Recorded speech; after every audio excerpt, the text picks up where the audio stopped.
বোঝার চেষ্টা করবেন। অমান আরাদা, আরাদা শব্দের অর্থ হলো মুখ ফিরিয়ে নেওয়া।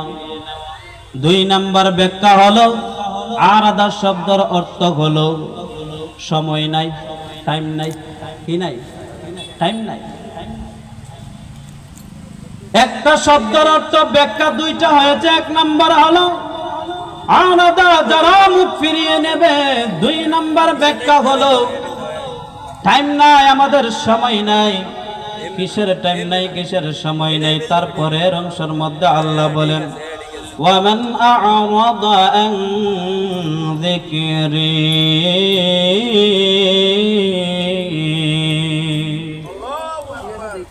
জিকির শব্দের অর্থ হলো, এখানে বোঝানো হয়েছে কোরআন। কি বোঝানো হয়েছে? কোরআন। এক নাম্বার ব্যাখ্যা হলো, এটা তরজমা যদি করতে যান তাহলে জিকির শব্দের অর্থ, একটা অর্থ হবে নামাজ, আরেকটা নামাজ, আরেকটা ব্যাখ্যা হবে যে সুবহানাল্লাহ, আলহামদুলিল্লাহ, লা ইলাহা ইল্লাল্লাহু, আল্লাহু আকবার। এক নাম্বার ব্যাখ্যা হবে কোরআন, দুই নাম্বার ব্যাখ্যা হবে কোরআনের বিধিবিধান। কি হবে? কোরআনের বিধিবিধান, শরীয়তের বিধিবিধান, ইসলামের বিধিবিধান হবে ব্যাখ্যা। তাইলে সর্বমোট বোঝানো হয়েছে ওমান আ'রাদা আন যিকরি, যারা আমার কোরআন থেকে মুখ ফিরিয়ে নেবে, যারা আমার বিধিবিধান থেকে মুখ ফিরিয়ে নেবে। বলে বিধিবিধান মানতে কি আমরা বুঝাই? কোরআন মানে আমরা কি বুঝলাম? বলে কোরআনের শিক্ষা দীক্ষা থেকে আমরা দূরে। এখন বেশিরভাগ মুসলমানের বাচ্চা ছেলে মেয়েরা যারা আছে, বলুন তো কোরআনের দ্বারে না কোরআন থেকে দূরে? কোরআনের দ্বারে না দূরে? কোরআন থেকে দূরে। আল্লাহ বলেন কোরআন থেকে যারা দূরে, কোরআন থেকে যারা মুখ ফিরাইল, কোরআন থেকে যারা দূরে সরে গেল, আমার বিধিবিধান থেকে যারা মুখ সরে ফিরে গেল, দেখবেন দুনিয়ার সবকিছু ঠিক আছে, কিন্তু কোরআন পড়ার সময় নাই। কি পড়ার সময় নাই? কোরআন পড়ার সময় নাই। যদি জিজ্ঞাসা করেন ভাই কোরআন পড়ার একটা সময় বাহির করেন, বলে দুনিয়ার ঝামেলা আমার শেষ নাই। এক নম্বর ঝামেলা জিজ্ঞাসা করেন ভাই কোরআন কেন পড়েন না? বলে স্কুলের পড়া তো ঠিক আছে, কলেজ ভার্সিটির পড়া ঠিক আছে, সবকিছু সংসারের কাজ ঠিক আছে, ব্যবসা বাণিজ্য সবকিছু ঠিক আছে, কিন্তু কোরআনের পড়াটা তোমার ঠিক থাকলো না, কোরআন শিক্ষা করলে না। আল্লাহ পাক রব্বুল আলামিন বললেন যারা কোরআন থেকে দূরে তাদের পরের অংশের মধ্যে আযাবের কথা বলেছেন। এক নম্বরে ব্যাখ্যা হলো যারা কোরআন থেকে মুখ ফিরিয়ে নিল, কোরআন থেকে যারা দূরা। দুই নম্বর হলো শরীয়তের বিধি বিধান থেকে যারা দূরে, শরীয়তের বিধান তারা মানতে রাজি না, এরকম মানুষ দুনিয়ার জমিনে আছে না নাই? কোরআনের বিধিবিধান মানে কি বুঝলাম? এক নম্বর হলো হারাম হারাম বুঝতে হবে, হালাল হারাম বুঝতে হবে, আর জায়েজ না জায়েজ বুঝতে হবে। তিন নম্বর হলো জায়েজ না জায়েজ বুঝতে হবে। চার নম্বর হলো রাসূল করিম সাল্লাল্লাহু আলাইহি ওয়াসাল্লাম জানিয়ে দিলেন বৈধ অবৈধ বুঝতে হবে। চার নম্বর হলো কোনটা পালনীয় কোনটা বর্জনীয় ওইগুলা বুঝতে হবে। এইগুলা হলো কোরআনের বিধিবিধান। ওই বিধিবিধান যারা মানে না, বলেন তো বাংলার জমিনে এরকম মানুষ আছে না নাই? বাংলার জমিনে নাই। কোরআনের বিধিবিধান কি করে না? মানে না। আল্লাহ পাক রব্বুল আলামিন বললেন কোরআন মানো না, কোরআনের বিধিবিধান মানো না, কোরআন থেকে মুখ ফিরিয়ে নিলা। তার অংশের পরের অংশের মধ্যে আল্লাহ বলেন শুধু এতটুকু বলি আমি দুনিয়ার জমিনের মানুষে বলি নাই যে শেষ, এরপরে বলছি কোরআনের বিধিবিধান মানো না, কোরআন থেকে মুখ ফিরিয়ে নিছে, এতটুকু শুধু শেষ নয়, মুখ ফিরিয়ে নেওয়ার কারণে কি হবে সামনের অংশের ভিতরে আমার আল্লাহ জানিয়ে দিয়েছেন। তার আগে বলুন তো ভাত খাইলে খাইলাম, না খাইলে নাই, এটা কোনো সমস্যা নাই, আসেনি? এটা কোনো সমস্যা নাই।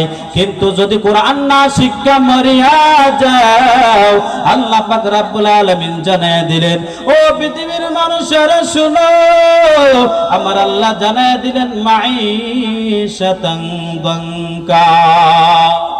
মাঈশাতান শব্দের অর্থ হলো জীবন যাপন, তোমার দিনকাল কেমন যাইতেছে?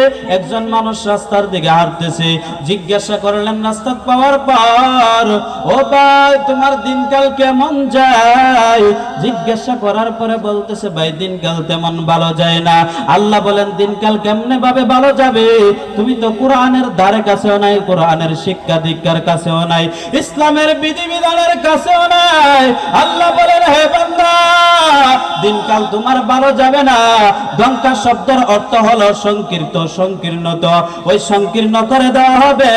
বলে সংকীর্ণ কি? বলে তোমার জীবন যাপন, তোমার জীবন জীবিকা আমার আল্লাহ সংকীর্ণ করে দিবেন।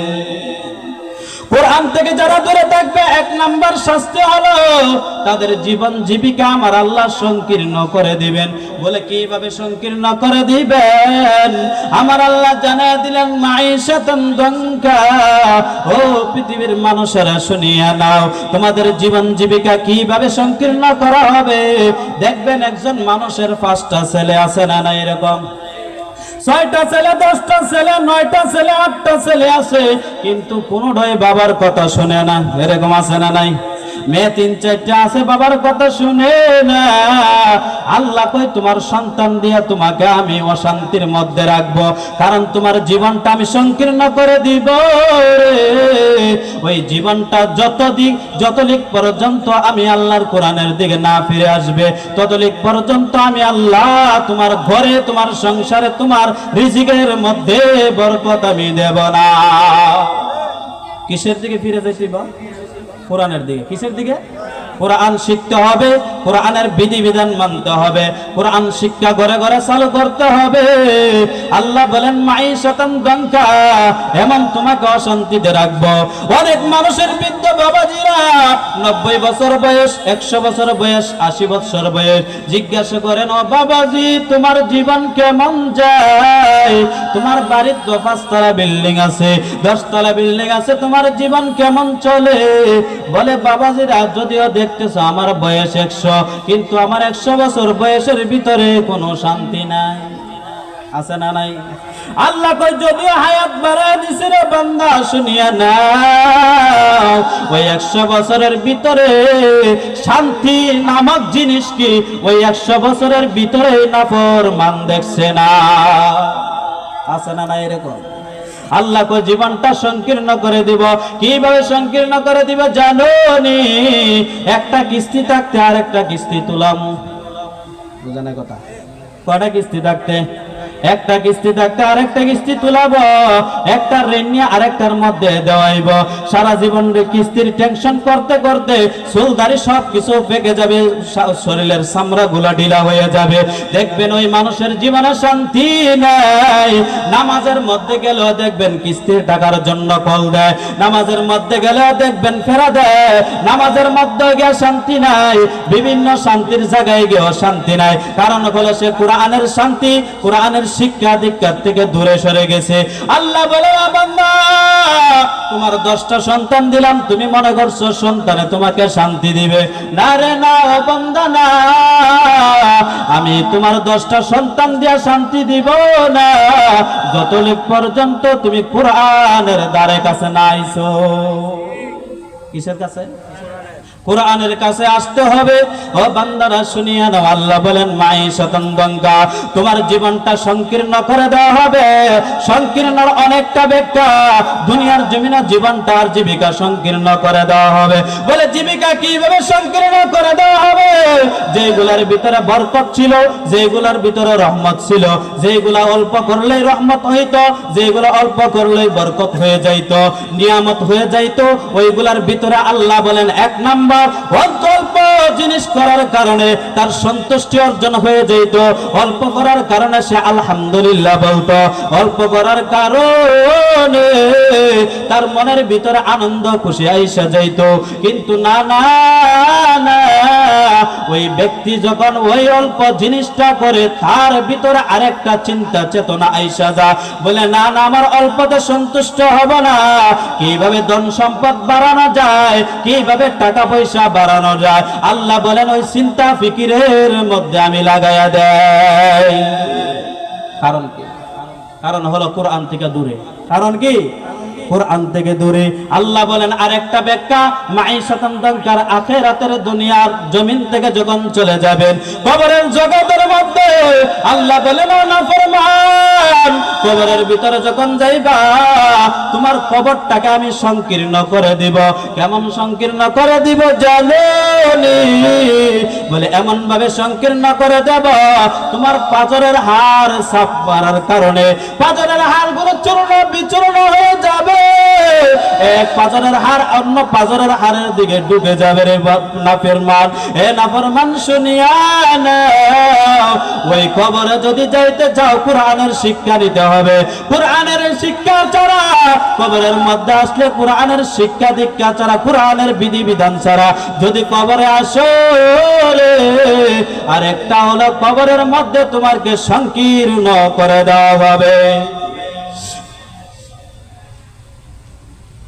যদি মুমিন ব্যক্তি, আল্লাহ পাক রব্বুল আলামিন জানিয়ে দিলেন মুমিন ব্যক্তিকে যখন কবরের মধ্যে রাখা হবে, কবরে রাখার সাথে সাথে সবুজ একটা বিছানা দেওয়া হবে, তার প্রশস্ত করে দেওয়া হবে। কবরে রাখার সাথে সাথে 70 গজ প্রশস্ত করে দেওয়া হবে কবরটা। এমন অবস্থার মধ্যে মুমিন বান্দা যদি দুনিয়ার জমিন থেকে যায়, নামাজ পড়িয়া, কোরআন শিক্ষা করিয়া, কোরআনের বিধিবিধান মানিয়া কবরের মধ্যে যদি যায়, ওই বান্দা কবরে থাকার সাথে সাথে তার কবরটা 70 গজ প্রশস্ত করে দেওয়া হবে। শুধু তাই নয়, ওই কবরের মধ্যে পূর্ণিমার চাঁদের মতো তার কবরটাকে আলোকিত করিয়ে দেওয়া হবে। কার কবর? মুমিনের কবর। কার কবর? মুমিন হতে গেলে কয়েকটা গুণ লাগে, ওই দিকে আমরা আলোচনা নাই। মাঈশাতান দানকা, আল্লাহ বলেন জীবন জীবিকাকে তোমার সংকীর্ণ করে দেওয়া হবে। তাফসীরে কিতাবের মধ্যে দেখলাম, তাফসীর ইবনে কাসিরের মধ্যে আজকেও দেখলাম, ওই কিতাবটা খুলিয়া যখন দেখলাম, মুফাসসিরিনে কেরাম বলেন আরেকটা শব্দ উল্লেখ করে বলেন, ব্যাখ্যা দিয়ে বলেন যে আখিরাতে কবরের জগতের মধ্যে মাঈশাতান দানকা শব্দটা ব্যবহার করে আখিরাতে উল্লেখ করে দেওয়া হয়েছে। বলে উল্লেখ করে দেওয়া হয়েছে, শুধু তাই নয়, লম্বা একটা আলোচনা দিয়েছেন। ওই আলোচনা দেওয়ার পর, আমি আলোচনা করার পর নবীজি সাল্লাল্লাহু আলাইহি ওয়াসাল্লাম ওই তাফসীর কিতাবের মধ্যে দেখলাম আল্লাহর নবী শপথ করে বললেন, ও নাফরমানের দল,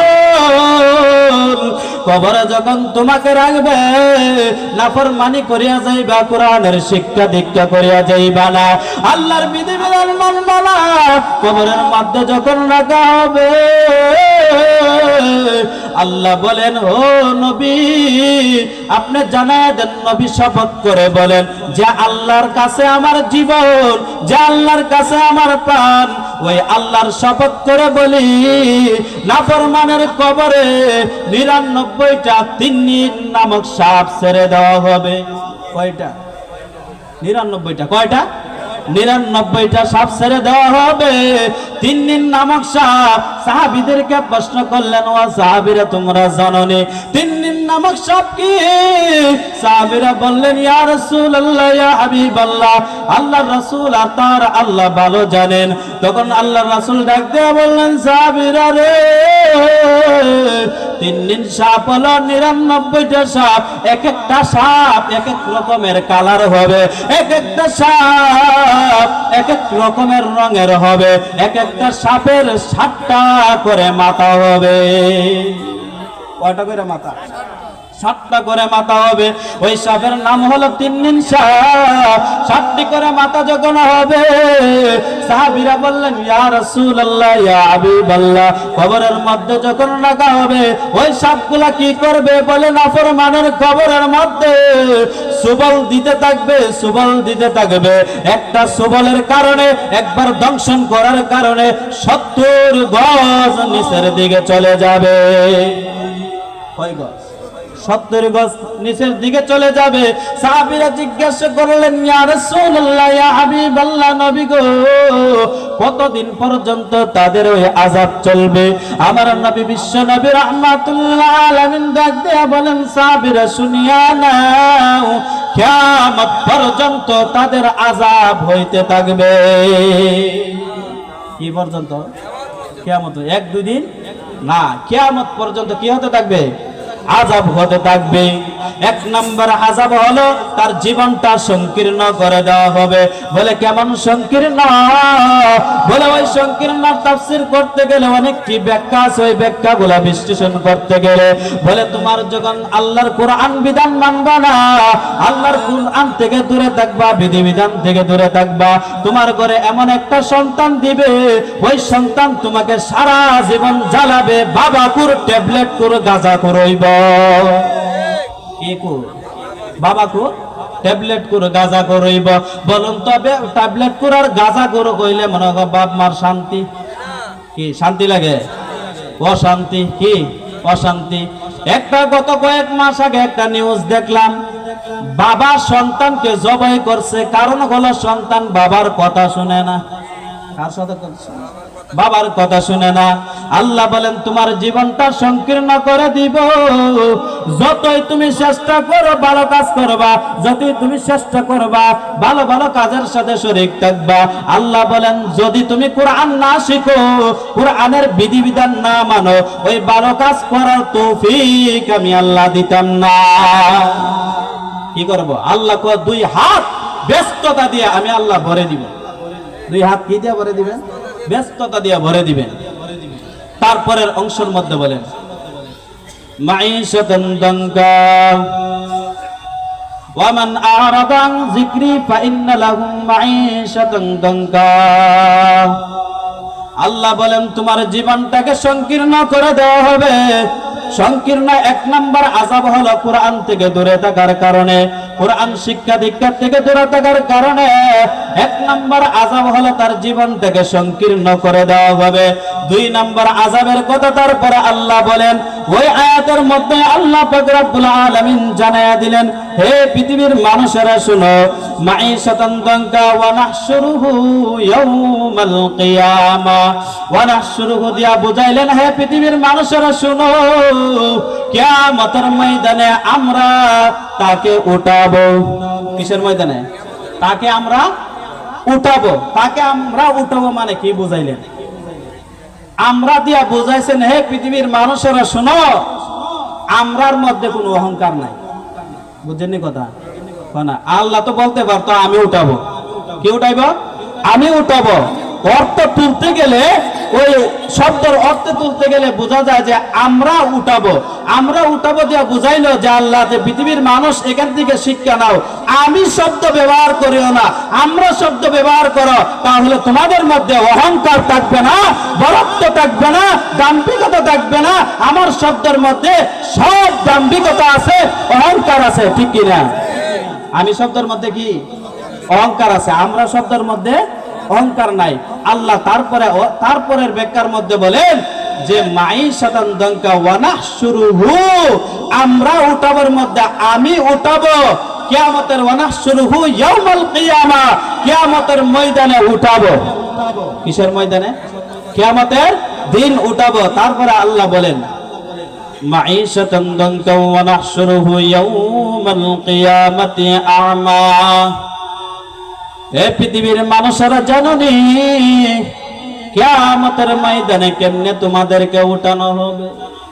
কিয়ামতের ময়দানে এমন ভাবে উঠানো হবে, তোমরা যারা কোরআন থেকে দূরে, কোরআনের শিক্ষা দীক্ষা থেকে দূরে, কোরআনের বিধিবিধান থেকে যারা দূরে, মাঈশাতান দানকা ওয়া নাহশুরুহু ইয়াউমাল কিয়ামাতি আ'মা, তোমাদেরকে কিয়ামতের ময়দানে অন্ধ অবস্থা উঠানো হবে।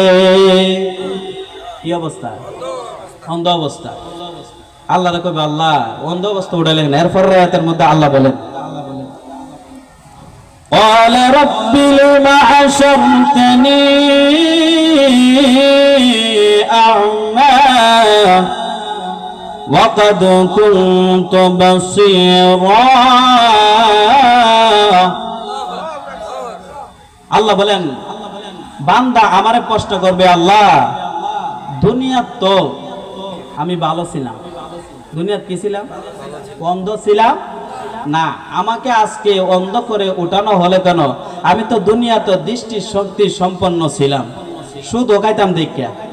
বুঝে না কথা? আমার কথা বুঝে না? কি খাইতাম? আল্লাহরে কইব সুদ খাইতাম দেখিয়া। তারপরে বিড়ি আন্দাগুন্দি টানতো, বিড়ি কি আন্দাগুন্দি টানতো, তারপরে বউ তো হোটেলে যাইতো গা। এরকম নাফরমান আছে না নাই? সবাই জোরে কোন আছে না নাই? সত্তর এলাকাতে আছে না নাই? ঘোষকর এলাকাতে আছে না নাই? লোচ্চা এলাকাতে আছে না নাই? আল্লাহ আল্লাহর সামনে দাঁড়ায় বলবে যে দুনিয়াতে আমরা কি ছিলাম? ভালো ছিলাম, আজকে অন্ধ কেন? হইবা দুনিয়াতে যত নাফরমানি করছিলাম সব দেখা করছিলাম, হাত দিয়ে যা কিছু করছি দেখা করছি, পাও দিয়ে যা কিছু করছি দেখা করছি, নষ্টামি যা করছি দেখা করছি, আল্লাহ আজকে অন্ধ বানাইলে কেন? আল্লাহ বলবেন এক নাম্বার কারণ হলো তোমরা কোরআনের শিক্ষা দীক্ষা থেকে তোমরা দূরে ছিলা। কিসের থেকে? কোরআনের শিক্ষা দীক্ষা থেকে দূরে ছিলে, এক নাম্বার কারণ। তারপরে আল্লাহ আরেকটা শাস্তির কথা এরপরের আয়াতের মধ্যে বলেন, قال كذلك أتتك آياتنا فنسيتها وكذلك اليوم تنسى।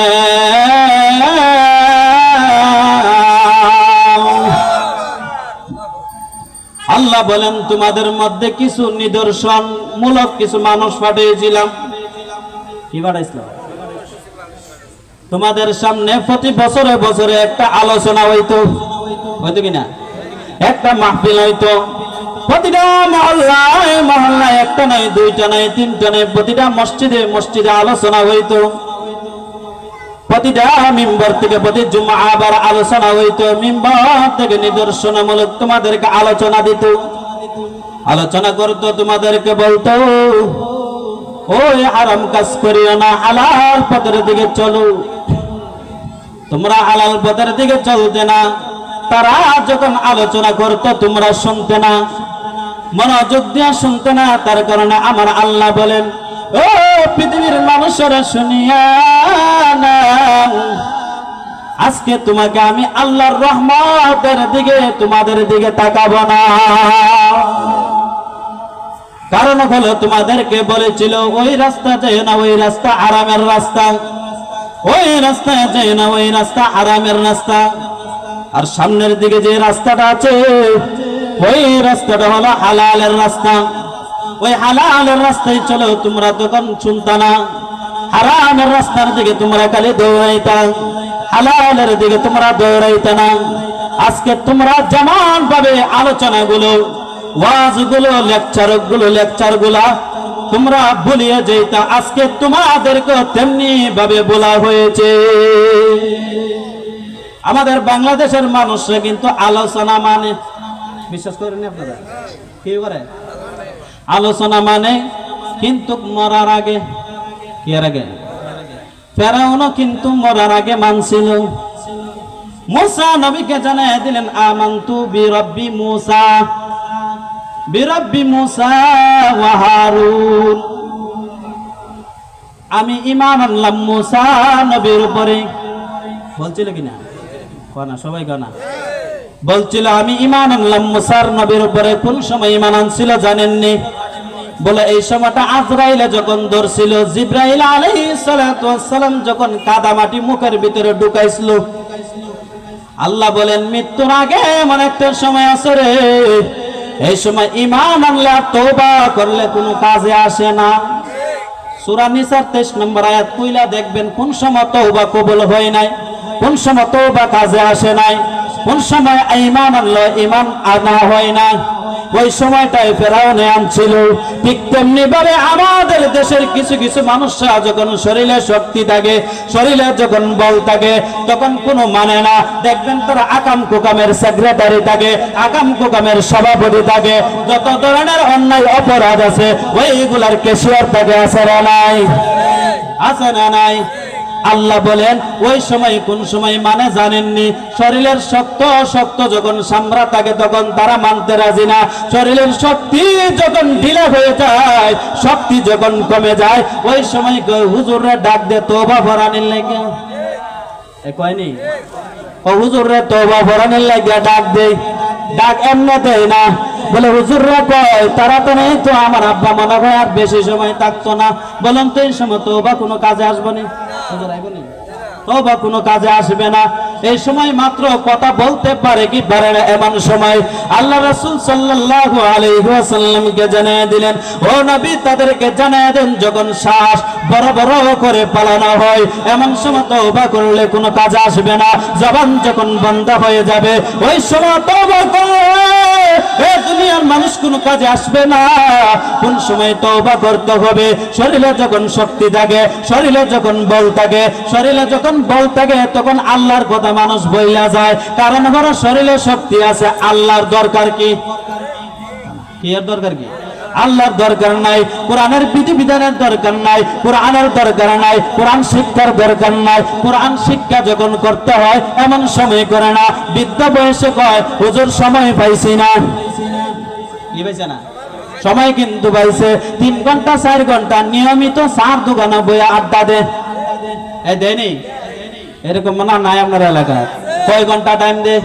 3 থেকে 4 ঘন্টা চাচা টাইম দে, কিন্তু হুজুরা যদি বলে 2 মিনিট 5 মিনিট বসেন না কোরআন শিক্ষা করার জন্য, সূরা কেরাত ঠিক করবেন, হুজুর সময় নাই। আছে না নাই? কি নাই? সময় নাই।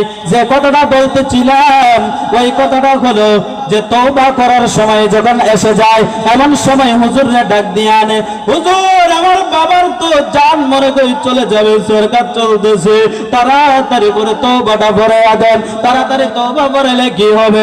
আমার আব্বার আত্মাটা মরলো, শান্তি থাকবো। আছে না নাই? শান্তি থাকবো। যখন তওবা ভরানো যায় হুজুরে কয়, বলুন জীবনে আর জিনা করতেন না? কি কয়? কখন জীবনে আর জিনা করতেন না? আমি কই এই বেটা উঠতে পারলেন না, জিনা করতো। বুঝে না কথা? জীবনে আর সুদ খাইতেন না। চাচা কোন জীবনে আর সুদ খাইতেন না? আমি কই টাকা পয়সা আছে, চাচার আর বেল নাই। বুঝে না কথা? কি নাই? বেল নাই। অন জিজ্ঞাসা করে হুজুরে কয় কোন জীবনে আর কবিরা গুনাহ করতেন না? আর বলুন তো কবিরা গুনার আর রাস্তা আসেনি? এখন তার বিছানা থেকে উঠতেও পারে না, কবিরা গুনার কল্পনাও করতে পারে না। এমন সময় তওবা করে কোনো লাভ নাই। কি নাই? তওবা করে লাভ নাই। দেখবেন সারা জীবন হুজুরের বিরোধিতা করে, মরার সময় তওবা করায়। আছে না নাই?